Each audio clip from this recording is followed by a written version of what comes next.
হরে কৃষ্ণ কৃষ্ণ কৃষ্ণ হরে হরে, হরে রাম রাম রাম হরে হরে। আমি পড়ছি শ্রী ভগবদ্গীতার যথাযথ সপ্তদশ অধ্যায় শ্রদ্ধাত্রয় বিভাজ্য শ্লোক নম্বর 4।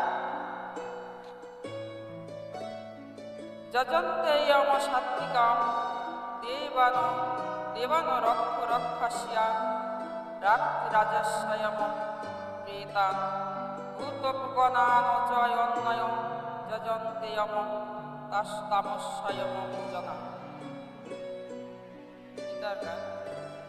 সাত্বিকী যে শ্রদ্ধা সেই পূজে দেবতারে, রাজসী সে শ্রদ্ধা পূজে যক্ষ রাক্ষসে।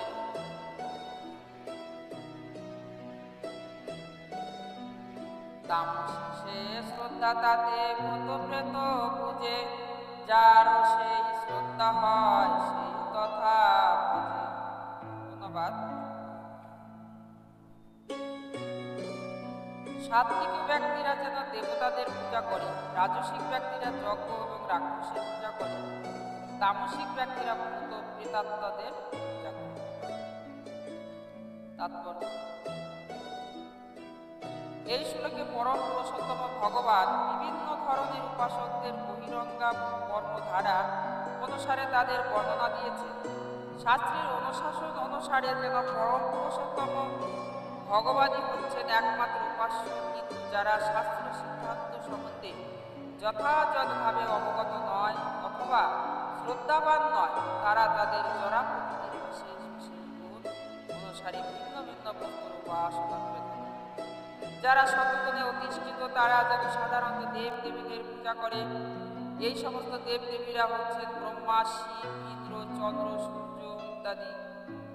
এই রকম অনেক দেব দেবী আছেন যারা শতগুণে যেন অধিষ্ঠিত, তারা কোনো বিশেষ উদ্দেশ্য সাধনের জন্য কোনো বিশেষ দেবতার পূজা করে। তেমনি যারা রজগুণে অধিষ্ঠিত তারা যেন যজ্ঞ রাক্ষসী আদির যেন পূজা করে।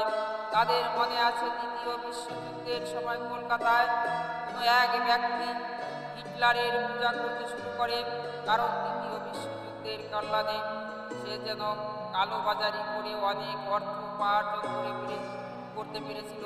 তেমনি যারা রজ এবং তমগুণে আচ্ছন্ন তারা যেন সাধারণত কোনো শক্তিশালী মানুষকে ভগবান বলে নির্ধারণ করে।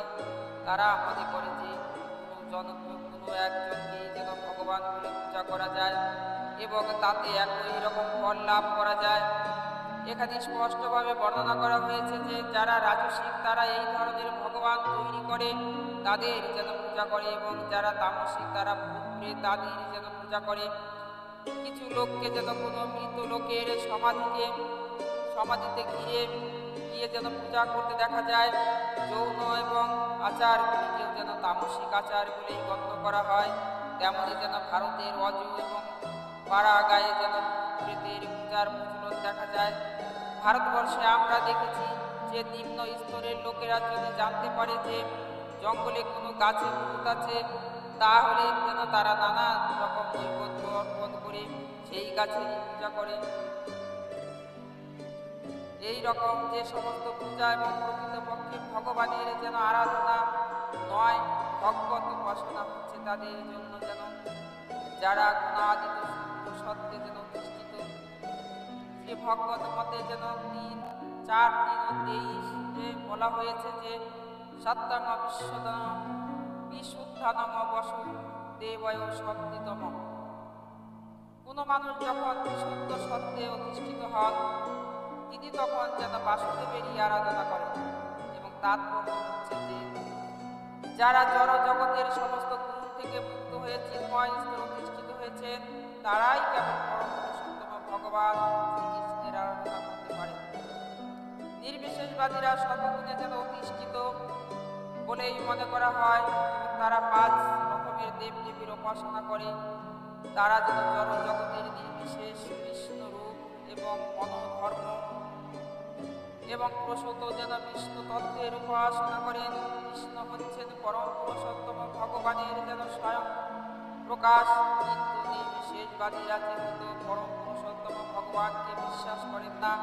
তাই তারা কল্পনা করে যে বিষ্ণু রূপ যেন নির্বিশেষ ব্রহ্মেরই একটি রূপ মাত্র। তেমনি তারা মনে করে যে ব্রহ্মাও যেন হচ্ছেন রজগুণের নির্বিশেষ প্রকাশ মাত্র।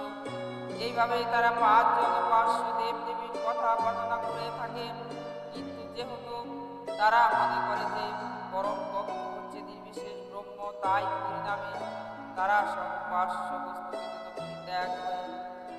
সিদ্ধান্ত হচ্ছে যে জড় এবং জড়া প্রকৃতির বিভিন্ন গুণের যেন বৈশিষ্ট্যগুলি গুণাতীত ব্যক্তির যেন সান্নিধ্যর মাধ্যমে পরিশুদ্ধ হতে পারে।